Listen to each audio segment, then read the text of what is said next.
হ্যাঁ ভাই। আমার নাম কিশোর, আমি মণিপুর থেকে এসেছি, ইন্ডিয়ার দক্ষিণ থেকে। আপনারা জানেন যে কাশ্মীরে আপনাদেরকে যেমন সবাই সন্ত্রাসী বলে ডাকে, তেমন মণিপুরে আমরা যারা স্থানীয়, আমরা ওখানে যে কাজগুলো করছি সেজন্য আমাদেরও সবাই সন্ত্রাসী বলে ডাকে। এই কারণে গত 15 দিন আমি এখানেই আছি।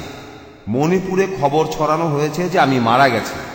আমার মা বাবাও জানে যে আমি মারা গেছি। আসলে সেই ভয়েই আমি বম্বেতে চলে এসেছি। আর মণিপুরে এখন পর্যন্ত আমরা কেউ পিস টিভি দেখিনি। বিভিন্ন ধর্ম সম্পর্কে আমার আগ্রহ আছে, বেশ কিছুটা জানি।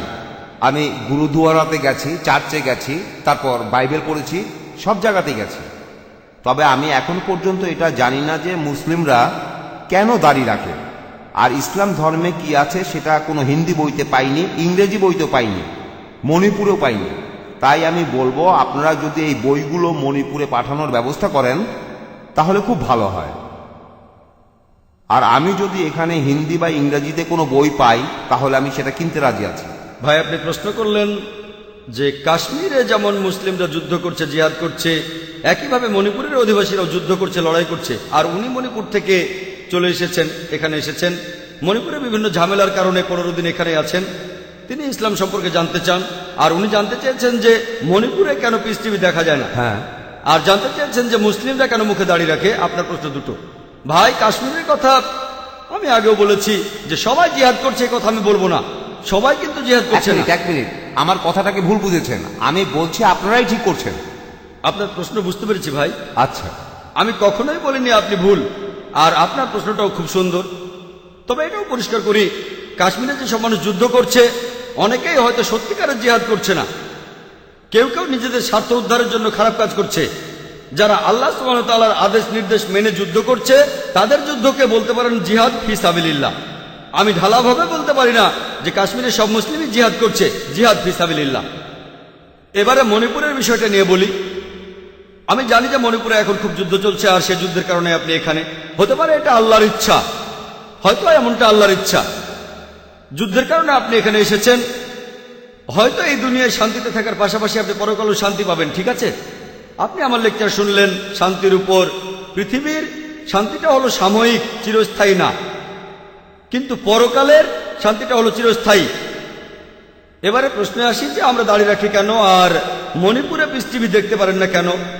মণিপুরে পিস টিভি দেখার প্রসঙ্গে বলি, আপনি ফ্রিকোয়েন্সিটা চেক করে দেখতে পারেন। যদি ডিশ অ্যান্টেনা লাগান, হতে পারে আপনাদের ডিশ অপারেটর চ্যানেলটা আনেনি। একটা ডিশ অ্যান্টেনা কিনতে কয়েক হাজার টাকা লাগবে।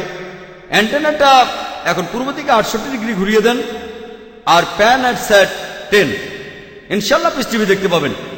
আপনাদের কেবল অপারেটরকে বলে দেখেন, আমরা মণিপুরে গিয়ে তাদের বাধ্য করতে পারি না, কিন্তু ডিশ অ্যান্টেনা যদি পূর্ব দিকে 68 ডিগ্রি মুখ করে থাকে আর ফ্রিকোয়েন্সিটা টিউন করেন, ইনশাল্লাহ দেখতে পাবেন। এবারে বলি মুসলিমরা কেন দাড়ি রাখে। আমি এখানে বলবো যে পোশাকে যদি আপনার উদ্দেশ্য বোঝা যায় সেটাই পরেন। একটা লেকচার দিয়েছিলাম, is the level shows your intent, wear it. যেমন ধরেন, যদি কোনো কনফারেন্সে যান, বিশেষজ্ঞদের দেখবেন তারা লেভেল পড়েছেন। আমি ডাক্তার, আমি ইঞ্জিনিয়ার, আমি একজন বিজ্ঞানী। এটা হলো অনুষ্ঠান ছাড়াই পরিচয়। যদি আপনি শুধু ডাক্তারদের কোনো কনফারেন্সে যান, তাদের স্পেশালিটি লেখা আছে, যেমন ডক্টর অমুক, কার্ডিওলজিস্ট, নিউরোলজিস্ট, নেফ্রোলজিস্ট। হার্টের সমস্যা হলে কার্ডিওলজিস্ট, যদি আপনার সমস্যা হয় কিডনিতে তাহলে নেফ্রোলজিস্ট, যদি ব্রেনের সমস্যা হয় নিউরোলজিস্ট। আনুষ্ঠানিক পরিচয় পবিত্র কোরআনে সূরা আনামের 54 নম্বর আয়াতে উল্লেখ করা হয়েছে। কোরআন বলছে, ওয়া ইজাজা আকাল্লাযিনা ইউমিনুনা বিআয়াতিনা ফাকুলু সালামুন আলাইকুম। যদি তাদের কাছে আসো যারা আমার আয়াতে ঈমান আনে, তাদের বলো সালাম আলাইকুম, তাদের বলো শান্তি বর্ষিত হোক। ইসলাম আমাদের বলে তোমরা বলো আসসালামু আলাইকুম, এটা শান্তির ধর্ম। কমপক্ষে প্রতিদিন প্রত্যেক মুসলিম অন্তত পক্ষে 5 বার সালাত আদায় করে। যখন সে দৈনিক 5 বার নামাজ পড়ে, যদি সে শুধুমাত্র ফরজ নামাজগুলো আদায় করে, যেটা আবশ্যকীয়, 5 বার গুণ 2, নামাজ আদায় শেষ হলে বলি আসসালামু আলাইকুম ওয়া রাহমাতুল্লাহ, আসসালামু আলাইকুম ওয়া রাহমাতুল্লাহ। আমার ডান দিকে যত লোক আছে তাদের সবার উপর আল্লাহর শান্তি বর্ষিত হোক। আমার বাম দিকে যত লোক আছে তাদের সবার উপর আল্লাহর শান্তি বর্ষিত হোক। প্রত্যেক নামাজে 2 বার বলি, কমপক্ষে 5 বার নামাজ পড়ি, কমপক্ষে 10 বার সালাম জানাচ্ছি ডান দিকের সব মানুষদের, এর পাশাপাশি বাম দিকের সব মানুষদের। যদি সুন্নাতে মুআক্কাদাও পড়ি তাহলে আরো 10 বার, এভাবে অন্তত পক্ষে 20 বার আমি সালাম জানাচ্ছি আমার ডান দিকের মানুষদের আর বাম দিকের মানুষদের। যদি সাধারণ সুন্নত পড়ি তাহলে আরো বেশি হবে। যখনই আমি কোনো মুসলিমকে দেখি তাকে বলি আসসালামু আলাইকুম, আপনার উপর শান্তি বর্ষিত হোক। পবিত্র কোরআনে ওই কথা আছে, সূরা নিসার 86 নম্বর আয়াতে উল্লেখ করা হয়েছে, বলা হয়েছে যদি কেউ তোমাকে অভিবাদন করে, উত্তম অভিবাদন করে, তুমি আরো ভালোভাবে অভিবাদন করো অথবা তার সমান। কেউ যদি আমাকে বলে আসসালামু আলাইকুম, আমি তখন বলবো ওয়ালাইকুম আসসালাম ওয়া রাহমাতুল্লাহ। কেউ আমাকে বললো শান্তি বর্ষিত হোক, আমি তখন বলবো শান্তি ও রহমত বর্ষিত হোক। কেউ যদি বলে আসসালামু আলাইকুম ওয়া রাহমাতুল্লাহ, আমি তখন বলবো ওয়ালাইকুম আসসালাম ওয়া রাহমাতুল্লাহি ওয়া বারাকাতুহু, আরো ভালোভাবে দেব। যদি কেউ বলে আসসালামু আলাইকুম ওয়া রাহমাতুল্লাহি ওয়া বারাকাতুহু, আমি অন্ততপক্ষে একইভাবে বলবো ওয়ালাইকুম আসসালাম ওয়া রাহমাতুল্লাহি ওয়া বারাকাতুহু। কেউ আমাকে বললো আসসালামু আলাইকুম, আমি বললাম ওয়ালাইকুম আসসালাম। কথাগুলো একই, কিন্তু বললাম হৃদয়ের গভীর থেকে, এমনটা হলো ভালো। তাহলে আল্লাহ কোরআনে বলেছেন আরো ভালোভাবে অভিবাদন করো। এখন ধরুন ভ্রমণ করছি, মুসলিমদের সাথে দেখা হবে, এটা কিভাবে বুঝবো যে কোন লোকটা মুসলিম? এজন্য আমাদের লেভেল আছে, দাড়ি। কিন্তু এখন মিডিয়াতে দেখবেন মুখে দাড়ি থাকলে আপনি সন্ত্রাসী। আচ্ছা না, কিন্তু ভাই আগে উত্তরটা শেষ করতে দেন, আমাকে উত্তরটা শেষ করতে দেন। যদি শিখরা দাড়ি রাখে আর পাগড়ি পরে তাহলে বলা হয় ঐতিহ্য মানছে, আর মুসলিমরা দাড়ি রাখলে বলা হয় সন্ত্রাসী। খ্রিস্টানদের দেখবেন তারা মাথা ঢেকে রাখে, তাদের বলা হয় ধার্মিক, আর মুসলিম মেয়েরা মাথা ঢাকলে তাদের বলা হয় নিপীড়িত। মিডিয়া মিডিয়া মিডিয়া এই দাড়ি একটা মাছিরও ক্ষতি করতে পারবে না। আমার মাথার এই টুপি একটা মাছিরও ক্ষতি করতে পারবে না।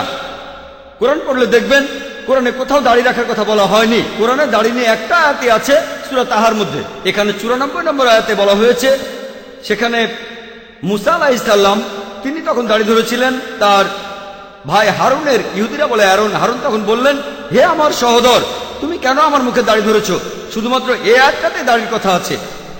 আমাদের প্রিয় নবীজি বলেছেন, সহিহ বুখারীতে আছে 7 নম্বর খণ্ডের 780 ও 781 নম্বর হাদিসে, আমাদের প্রিয় নবীজি বলেছেন পৌত্তলিকরা যে কাজ করে তার বিপরীতটা করো। তোমাদের গোঁফ ছোট করে ছাটো আর দাড়ি রাখো। যেহেতু এটা নবীজির নির্দেশ, আর আল্লাহ কোরআনে বলেছেন আতিউল্লাহ ওয়া আতিউর রাসূল, আল্লাহ এবং তার রাসূলকে মান্য করো। নবীজি নির্দেশ দিয়েছেন, আমরাও মানব। আর এই দাড়ি থাকলে আমরা সহজে চিনতে পারি। অনেক লোক বিভিন্ন সময়, আমি যখন রাস্তায় হাঁটি, যখন বিদেশে যাই, তারা আমার টুপি আর দাড়ি দেখে আসসালামু আলাইকুম, আসসালামু আলাইকুম, ওয়ালাইকুম আসসালাম। এটা অনানুষ্ঠানিক পরিচয়। আমি শান্তি প্রচার করছি, আমাদের বুঝতে হবে যে এটা একটা অনানুষ্ঠানিক পরিচয়। আর একটা উদাহরণ দেই, একটা গাড়ি কিনলেন, আপনি যদি ডাক্তার হন, গাড়িতে ক্রস লাগানো থাকে কেন? এটা বোঝাতে যে গাড়ির মালিক একজন ডাক্তার। যদি আপনার ইমার্জেন্সি কাজ থাকে, আপনি গাড়ি থামাতে পারেন, তারপর সাহায্য চাইতে পারেন। সেখানে যদি কারো মুখে দাড়ি দেখেন আর মাথায় টুপি দেখেন, তাহলে বুঝবেন যে সে মুসলিম। আমার মনে আছে দাদা নানাদের জিজ্ঞেস করলে পাবেন, তাদের জিজ্ঞেস করে দেখবেন 50 বছর আগে, 100 বছর আগে, তারা আপনাকে বলবে যে অমুসলিমরা তারা যখন কোনো ট্যাক্সি ভাড়া করতে চাইতো, তখন একজন এমন ড্রাইভার খোঁজ করত যার মাথায় টুপি আর মুখে দাড়ি আছে, মুসলিম ড্রাইভার। এই লোক আমাকে ঠকাবে না। যদি তারা মুদি দোকানে কেনাকাটা করতে যেত, তারা এমন লোকের কাছ থেকে জিনিসপত্র কিনতো যার মালিকের মুখে দাড়ি আছে, মুসলিম। এই লোক ঠকাবে না। কিন্তু এখন যদি মাথায় টুপি থাকে, মুখে দাড়ি, তার মানে এই লোক সন্ত্রাসী। তাহলে ইসলাম সম্পর্কে অনেক বদনাম। এখন আমাদেরকে হারানো গৌরব ফিরিয়ে আনতে হবে। ঠিক, এটা আমাদের একটা লেভেল, এটা আমাদের নবীজির নির্দেশ, তিনি বলেছেন, সেজন্য আমরা এটা করি। এতে একটা মাছিরও ক্ষতি হবে না। এটা অনানুষ্ঠানিক পরিচয়ের একটা মাধ্যম যে আমরা মুসলিম, যাতে সালাম জানাতে পারি। আর যদি কোনো সমস্যায় পড়েন, যদি সাহায্য দরকার হয়, প্রতিবেশীকে সাহায্য করা মুসলিমদের কর্তব্য। সাহায্য চান মুখে দাড়ি মাথায় টুপি কারো কাছে, ইনশাআল্লাহ আপনি সাহায্য পাবেন। আশা করি উত্তরটা পেয়েছেন। ধন্যবাদ।